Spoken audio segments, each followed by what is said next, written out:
Di rumah sakit tua, cerita seram yang tak terlupakan selalu bermula di lorong gelap. Seorang perawat malam melangkah gugup, merasakan hawa dingin menyelimuti ruangan tanpa jendela itu.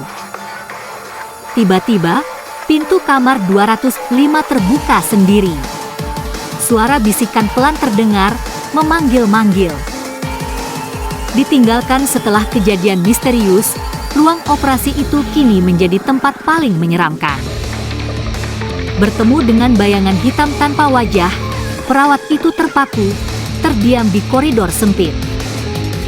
Rumor lama berkata, hantu perawat berjalan merintih, mencari sesuatu yang hilang sejak lama.